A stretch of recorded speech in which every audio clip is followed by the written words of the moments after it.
Un kokedama, c'est un art floral qui vient du Japon. Première étape, ça va être la mise en place du drainage au fond de ce récipient.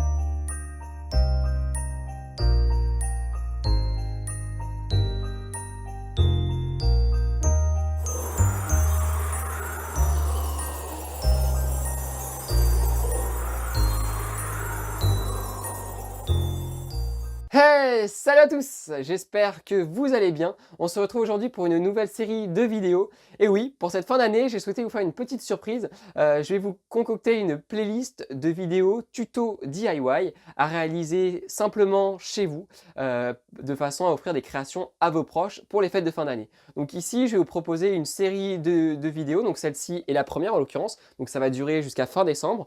Donc je vais être dans l'atelier, je vais être ici et je vais vous présenter différentes créations à réaliser simplement chez vous. Donc aujourd'hui, je vous présente les kokedamas. Alors c'est parti, qu'est-ce qu'un kokedamas? Un kokedama, c'est un art floral qui vient du Japon, qui est arrivé en France depuis une quinzaine d'années.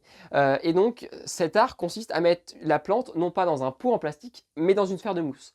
Donc ça va avoir plusieurs avantages. Le premier, c'est que ça va permettre de bien conserver l'humidité. On va arroser la plante beaucoup moins souvent.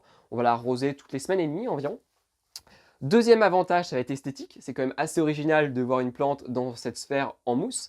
Et le troisième avantage, c'est qu'on va pouvoir la positionner un petit peu partout dans la pièce. On va pouvoir la poser sur une soucoupe, sur une ardoise, mais on va également pouvoir la suspendre en prenant tout simplement l'intersection de deux fils et un crochet, on va pouvoir la suspendre. Donc c'est vraiment un super système.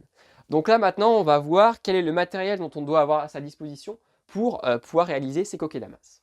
Voici le matériel dont nous allons avoir besoin à notre disposition. Donc dans un premier temps, il faut une plante. Et oui, c'est quand même mieux. Donc pour le coup, il faut choisir une plante d'intérieur qui est adaptée aux milieux tropicaux, qui supporte bien l'humidité. Donc là, en l'occurrence, j'ai choisi un Spathiphyllum thorelii, également appelé plante lune. C'est une plante d'ailleurs qui est dépolluante, donc une super plante. Celle-ci est assez imposante, donc j'ai peut-être la diviser. Donc voilà pour la plante. Après, je vais vous mettre dans la description une petite liste des végétaux que je vous recommande pour la création de kokedamas. Ensuite, vous allez avoir besoin de terreau, donc de terreau pour le rempotage, pour plantes d'intérieur. Une portion de pouzzolane, de sable et d'argile. Un saladier pour le mélange. Vous allez avoir besoin de mousse bien fraîche. Celle-ci, je l'ai récoltée ce matin. Donc elle est toute belle. D'un saladier pour le mélange. Un fil nylon très important, un fil nylon bien solide ou un fil de pêche pour vous allez voir d'ailleurs, pour la fabrication de ce kokedamas, un sécateur, un ciseau et puis on est prêt à fabriquer le kokedamas. Allez, c'est parti. Première étape, on prépare la plante. Donc je la prends, je la retire de son pot et je vais retirer le maximum de terre des racines.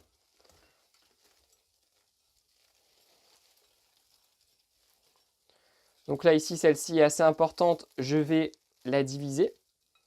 Donc, en l'occurrence, je pourrais faire 2 kokedamas, voire peut-être même 3. Hop, celle-ci, je vais la mettre de côté. Et je vais garder que ces deux-là pour en faire qu'un. Voilà, donc ça, c'est fait. Maintenant, deuxième étape, on commence le mélange. Donc je prends une portion d'argile. Je la mets dans mon saladier. Une portion de pouzzolane et de sable.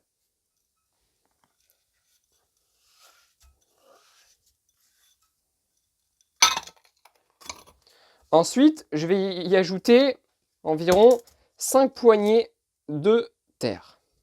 1, 2, 3,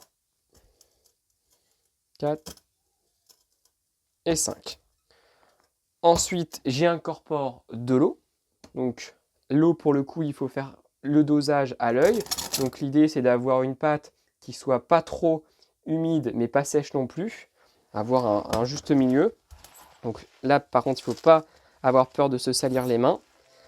On doit mélanger tout ça.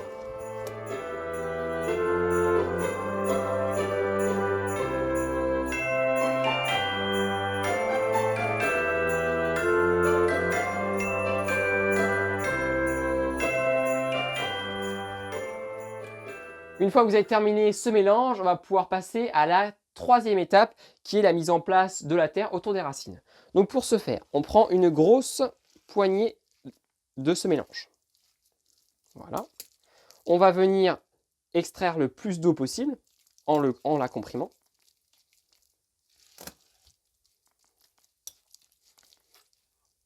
Voilà.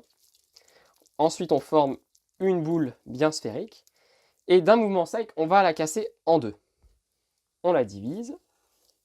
Et on va venir loger la plante entre deux.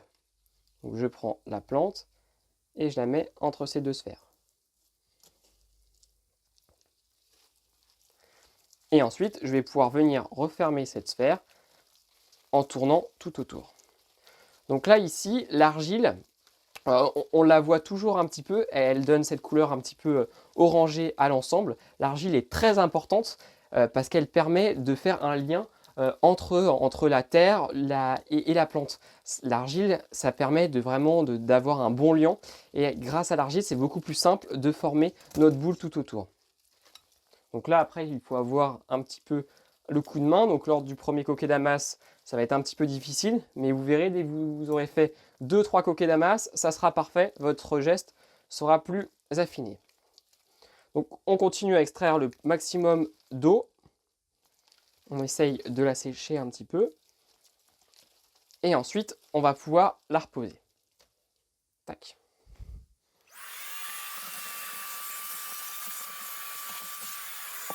Une fois cette étape terminée, on peut passer à la quatrième étape qui est la mise en place de la mousse tout autour. Donc pour ce faire, on choisit une belle plaque de mousse. Donc celle-ci me semble pas mal. Je vais en prendre une deuxième au cas où. Donc l'idée c'est d'avoir vraiment une belle plaque de mousse. Quand on a des petits morceaux, c'est beaucoup plus difficile. Quand on a ce genre de morceaux, c'est plus difficile de former un kokedamas. C'est bien d'avoir des grandes plaques de mousse. Alors là, ce que je vais faire, c'est que je vais prendre la mousse, je vais la mettre à l'envers et je vais venir placer le kokedamas sur cette mousse. Je vais ensuite venir la mettre tout autour. Donc là, on voit qu'il en manque une petite partie. Je vais venir piocher dans celui-ci. Tac. Voilà. Donc là, il y a de la mousse qui recouvre bien l'ensemble. Maintenant, je vais prendre un morceau de fil nylon d'environ 2 mètres de longueur. Je coupe. Tac. Et là maintenant, je vais venir mettre le fil tout autour pour venir maintenir la mousse contre la motte. Donc l'idée c'est de bien la plaquer en faisant le maximum de tours. Et donc dès qu'on a fait 2 tours, on serre avec un nœud. Donc c'est parti.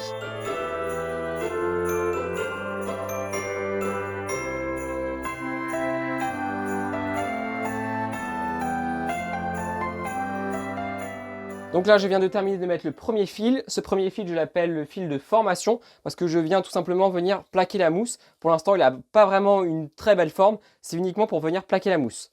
Ensuite, on va venir appliquer un deuxième fil. Deuxième fil, pareil, de 2 mètres de long environ. Deuxième fil, on peut en mettre des fois jusqu'à 3 ou 4 fils de façon à avoir un rendu qui est parfait.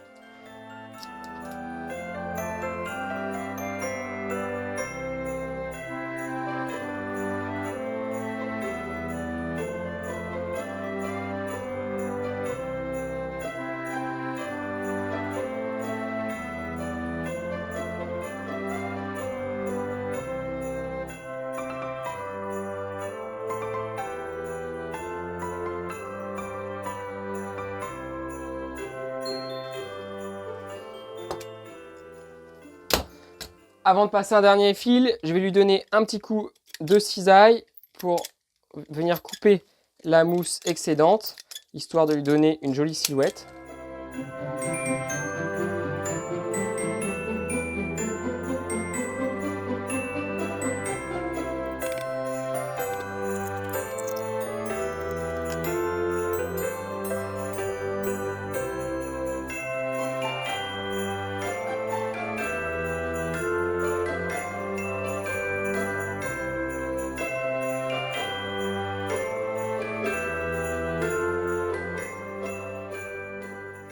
Bon, je viens tout juste de terminer la dernière étape. Le kokedamas est tout beau, tout propre. La sphère est bien belle, donc c'est parfait.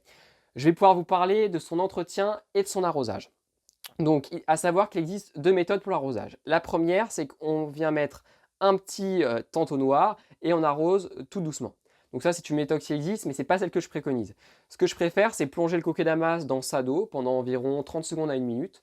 on le sort, on les sort bien, parce que finalement la mousse c'est comme une éponge, on les sort et on le repose sur son ardoise, sur sa coupelle, ou alors on peut le suspendre avec un système de crochet, on prend l'intersection de deux fils et on le suspend.